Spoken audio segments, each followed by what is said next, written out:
ต่อเนื่องเลยนะตั้งแต่มือวานนี่ถึงสอดแจ้งเมื่อคืนนี่เดี๋ยวนี้ก็ยังตกเลยในลังปูโฮงมันแบบสุดโหดสุดเดือดอีหลีเนาะแบบมันบ่มีที่แบบบอลเฮาจะพักเลยบอลนี่นะห้าทำกับบ่เห็นนอกจากทำพูนอยู่ใกล้เติบไปเดี๋ยวเฮาไปเบิ่งจัวหน่อยเพิ่นนอนอยู่นี่แหละผู้เดียวเมื่อคืนนี่อันนี้จะเป็นบอลจัวหน่อยเพิ่นไปเดี๋ยวไปเบิ่งนำกันนี่จะเป็นบอลจัวหน่อยจะได้จัวหน่อยนอนรับสบายอยู่ว่าคืนนี่คืนนี่จัวหน่อยนอนยังไงเด้ดอยจะเริ่มนอนเมื่อคืนนี้ก็นอนอยู่แล้วก็จะกางเต้นอ๋อกางเต้นโอ้อันนั้นยังก็เฮินน้ำมันซุ่มเบิดเข้าไปในเบิดน่ะจะมีซามีแต่น้ำเลยได้น่ะเพราะว่าเต้นน้ำจะบ่สอดเข่าเพียงน้ำซึมซื่อๆนอนผู้เดียวเนาะโดยผู้เดียวโดยหนาวดังไฟหรือเต้นล่ะดังไฟโดยดังด้วยว่าสุดยอดเลยดังด้วยความยากลำบากนี่แม่นว่าแบบสู้ทนเลยขึ้นภูโฮงรอบนี้แหละแบบฝนตกอย่างต่อเนื่องเลยนะแบบบ่หยุดเลยตั้งแต่เช้าเมื่อคืนนี่แหละแบบเพิ่นปฏิบัติธรรมคนเดียวอยู่นี่สภาพอากาศแบบคือจังพายุเข่านะปกติมันก็บ่ได้ตกป่านนี่ดอกถ้ากระรอบนี่แหละขึ้นลังภูโฮงที่มันเฮ็ดแบบนี้นะหยุดแห้งฝนแห้งขึ้นไปเดี๋ยวเราไปเบิ่งน้ำหลังจาก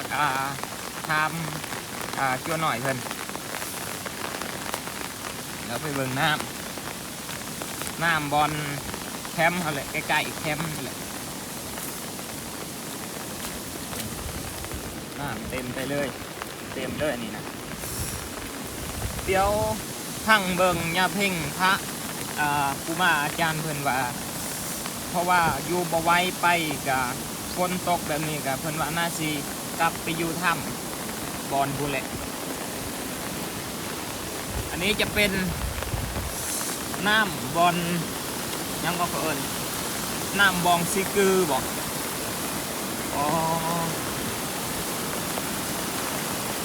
ไหลไปพุ่นแหละน้ำเขื่อนซีกือพุ่นแหละนี่มีหมอกทะเลแล้วก็แบบ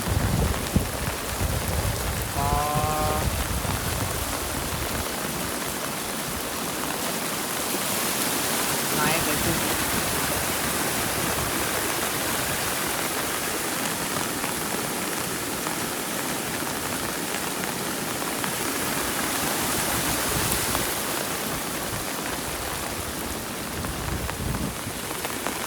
เริ่มแห้งขึ้นแล้วบอกลงเลยทางถูกเอาละทุกคนหลังจากตามที่พี่น้องเห็นนั่นแหละฝนตกอย่างต่อเนื่องเลยเดี๋ยวเฮากาซีลงเก็บเครื่องไปแหละเก็บเครื่องเก็บของเดี๋ยวทาเบิงพระเพิ่นซีเฮ็ดจังได้ต่อเนาะว่าทางพระอาจารย์เพิ่นว่าซีคอยลังกับขึ้นทางเก่าเพราะว่าสูบบ่ไหวไปบ่ฮอดน้ำตกมันอากาศมันหนาวแล้วก็ฝนตกตลอดเนาะมันแบบเสื้อผ้าเสื้อพวกเสื้อเฮาหรือว่าข้าวห่มมันบ่มีแบบที่จะแห้งแล้วนะเปีย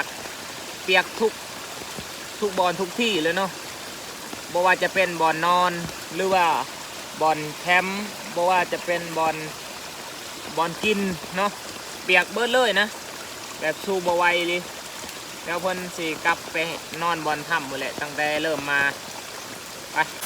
เรื่องอันนี้ก็จะเป็นน้ำป่าไหลแคมป์เขาก็อยู่บอนนะนี่แหละนี่จะเป็นคลิปที่2เดี๋ยวถ่ายสดๆให้พ่อแม่พี่น้องเบิ่งเลยวันนี้เพิ่นกำลังเก็บเครื่องนี่แหละดังไฟตั้งแต่เมื่อคืนนี่ดีมีกองเดียวที่บอลดังไฟใหม่แบบแห้งแต่ว่ายังดีที่ว่าได้กบแปลกได้ดังไฟตกทุกช่วงตลอดเลยนะที่แบบ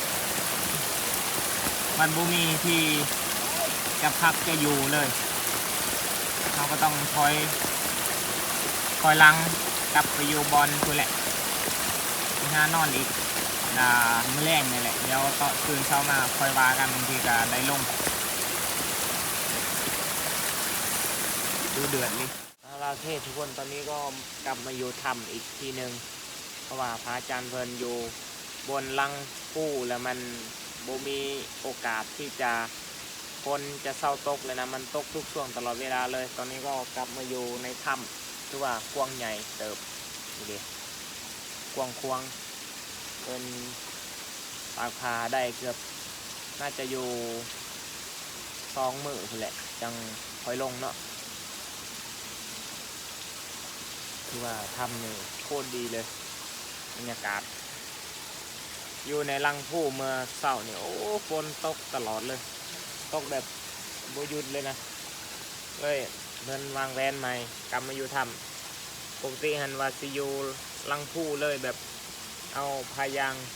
กลางไว้แต่ว่าตอนนี้กลับมาอยู่ถ้ำแล้วคือว่าโอเคอยู่ราคาเบิ้งน้ำตกเดินน้ำตกน้ำตกจากถ้ำเนาะโอ้หาฟืนหาไฟ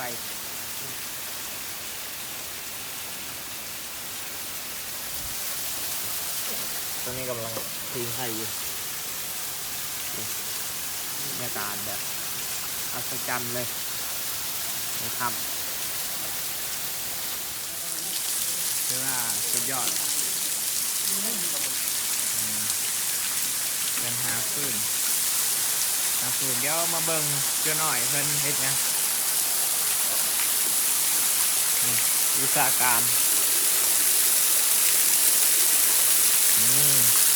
ฝนตกแห้งเติบตกเลยนะบอลน้ำตกพอดีอาบเลยได้บอลนี่นะสุดยอดเลยวิชาการตัวหน่อยเฮ็ดบอลน้ำให้ไหลเข้ามาว้าสุดยอดเลยนี่เด็กเริ่มไหลเพิ่นเอาน้ำจากแล้วให้มันไหลสู่มาทางนี้แล้วกรองเอาสบายเห็นไหม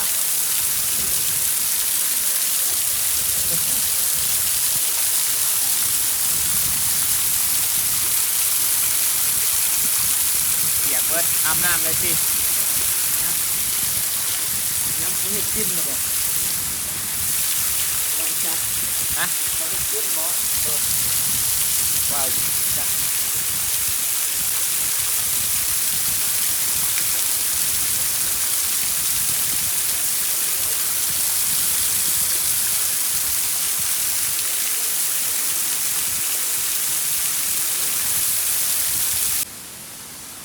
โอเคทุกคนเดี๋ยวจะพาไปเบิ่งน้ำตกบอลลุมน้ำตกเลยเนาะอันนี้จะเป็นจุดใหม่บอลแต่ว่ามันบแมนบอลน้ำตกใหญ่เนาะบรรยากาศ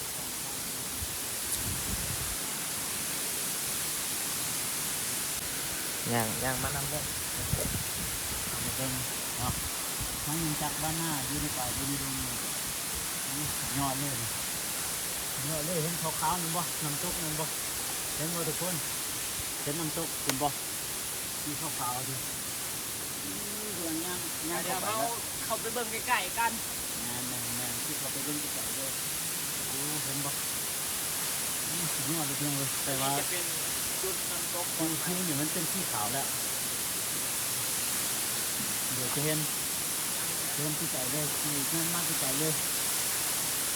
คลิปเป็นคลิปเดียวเลยคลิปตัวนี้เนาะจะเป็นคลิปหนึ่งเลยให้ทุกคนได้เบิ่งกันอาณาจักรของภูโฮงน้ำตกสุดยอดเลยภูโฮงพี่น้องเลยอันนั้นที่มันท้าใส่ที่เห็นขาวๆมันคือแบบว่าลมมันแห้งเนาะลมมันแห้งน้ำตกมันจะกลายเป็นคล้ายๆน้ำคิวไปซื่อเนาะคิวไปตอนนี้กองกับชีมั่วเริ่มมั่วแล้วกองเริ่มมั่วแล้วเป็นยังคิวมั่วพี่น้องเพราะว่าน้ำตก น้ำตกแล้วลมแห้งลมมันผะใส่นะเดี๋ยวเข้าไปในนิดนึงเข้าไปในนี้นี่กล้องเพื่อเห็นเลยเด้อที่เห็นละโอ้มันผะใส่อีกย่านลื่นเนี่ยเนาะย่านลื่นเนี่ยก็ต้องเลยย่างเอาบอมเพิ่ม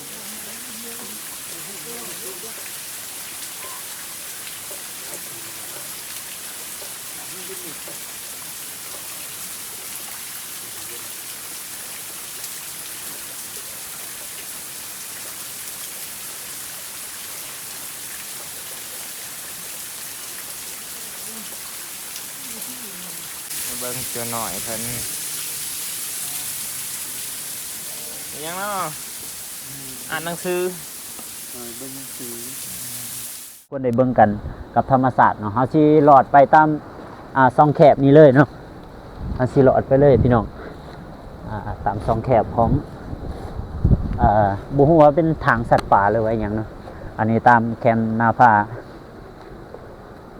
ในสูงสันทางหน้าจะมีตาดเนาะทางหน้าจะมีน้ำตกตาดหรือว่าน้ำต้นตาดก็ได้เนาะเพราะว่ามันโตนดีเนี่ยเป็นสีขาวส่วนทางลุ่มนั้นจะเป็นเขื่อนเซกือนะเขื่อนเซกือแต่เราจะบ่เห็นแจ้งเนาะเพราะว่าฟ้ามันบ่ทันได้เปิดคักช่วงเวลานี้มันบ่ทันเปิดนะแต่เฮาสิให้เบิ่งรอบๆนาผานี่เนาะให้เบิ่งรอบๆบ่ว่าจะเป็นน้ำตกตาดหรือว่าน้ำต้นจากนาผาเนาะน้ำที่ต้นจากนาผาแต่ทั้งนี้เราบ่สามารถย่างออกไปแบบลุยๆได้เนาะอาจจำเป็นต้องได้หลอดตามนาผาหน่อยนี่เนาะต้องได้หลอดต้องได้คานไปพี่น้องเลยเราต้องได้คานไปเรื่อย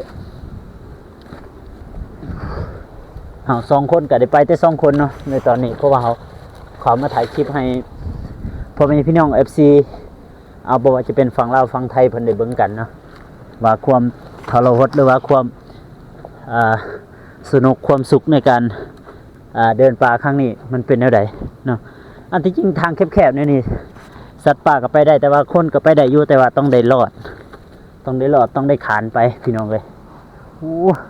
สูงก็สิรุดตลอดพี่น้องเอาเริ่มขานไปแล้วเริ่มสูงขึ้นเท่าละหน่อยเนาะพาทางออกนี้ไปได้แล้ว50ทายน้ำตกตาดให้ทุกคนได้เบิ่งกันนะมื้อนี้วิถีชีวิตชนเผ่าบรูก็มาแบบเต็มที่เลยพี่น้องเพราะว่าอยากให้ทุกคนได้เห็นทุกคนได้มีความสุขกับการทริปครั้งนี้ของวิถีชีวิตชนเผ่าบรูหรือว่าของเบาบัวไร่เนาะมื้อนี้กับเบาบัวไร่เต็มที่เลยกับคลิปนี้เนาะให้ทุกคนได้เบิ่งกันบ่มีการตัดต่อหยังหลายเนาะแต่ว่าแบบเรียวๆกันเลยแบบสดๆกันไปเลยเนาะทุกคนนี่จะได้เห็นน้ำตกตาดที่เป็นละอองน้ำหรือว่าเป็นฝุ่นคือคล้ายๆกับอายน้ำซื่อๆเนาะเพราะว่าเป็นหยังลมมันแห้งเนาะอยู่เทิงภูโฮงเป็นภูที่สูงสำหรับแขวงสวรรณเขตเนาะเป็นภูที่สูงอยู่ที่เมืองถาบังทองหรือว่าบ้านเซกือเนาะพี่น้องเนาะอันนี้เป็นภูที่สูงอันนี้เป็นน้ำตกตาดจุดหนึ่งที่ว่าทุกคนกับบางคนกับสีบ่ทันได้มีในคลิปที่เพิ่นได้ลงไปเนาะบ่อนนี้ปกติแล้วเพิ่นจะได้ลงตกตาดใหญ่อยู่พุ่นเนาะแต่สำหรับตกตาดตัวนี้มันจะมีแต่ช่วงระยะที่มีฝนเนาะโดยเฉพาะคือ 2-3 มื้อนี้มีฝนแห้งๆที่ตกลงมาเป็นให้นั่งตกตาดจุดนี้เป็นจุดเด่นอีกจุดหนึ่งเนาะที่นักท่องเที่ยวเพิ่นบ่เคยได้มาสัมผัสและก็มาเห็นฉะนั้นทุกคนก็อยากให้มาเบิ่งในช่วงฤดูฝนในยามฝนนี้เนาะทางน้องทรายหรือว่ายังจักบ้านเพิ่นก็ได้ฮู้เส้นทางนี้แล้วก็เคยไปแล้วเนาะเพิ่นจะให้ทุกคนได้เบิ่งกันนี่คือละอองน้ำที่ทุกคนบ่เคยเห็นที่ตกมาจากหน้าผาที่สูงๆพุ่นเนาะอยู่สูงๆพุ่นเลยเนาะตกจากเทิงนั้นเลยแล้วก็หยอดลงไปลุ่มผิวแล้วก็ทางนั้นจะเป็นเขื่อนเซกือนะให้เบิ่งเขื่อนเซกือหน่อยนึงคือสิเห็นอยู่หรอกเนาะเห็นอยู่เนาะแต่เห็นบ่แจ้งปานใดนี่ อันนี้คือละอองน้ำที่ตกไปแบบสวยงามเลยพี่น้องเลยเป็นตาอยากมีผิวแบบว่าโอ้จักสิว่าจังไดเนาะอยากมีสลิงแล้วกลางน้ำเลยเนาะจะมีสลิงลอยกลางน้ำผ่านป่าโจดไปจนฮอดน้ำที่ตกอยู่ฟิวเบื้องนั่นเนาะมันมีสองบอลเลยเนาะมีบอลนี่แล้วก็บอลนั่นที่ว่าน้ำตกตาได้ตกไปโอ้มื้อนี้ก็สุดยอดหลายคุ้มค่าบอลนี่ก็เป็นโล่งเนาะสามารถย่างเดินเล่นได้ถ้าว่าฟ้าเปิดดีๆนี่ถือว่าสุดยอดเลยเบิ่งฟ้าเบิ่งนั้น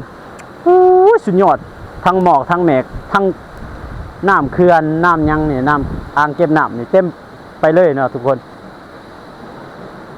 ตอนนี้บ่จักคำบรรยายเลยความว่าสวยสดงดงามมาทั้งนี้ก็น่าพาแบบสูงสันพี่น้องเลย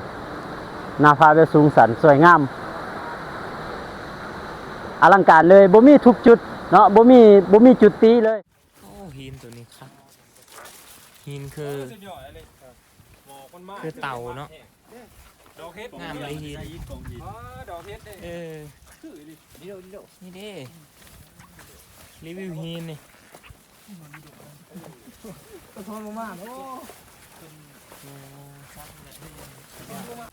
โอ้อันนี้เป็นก้อนหินหน่วยที่สอง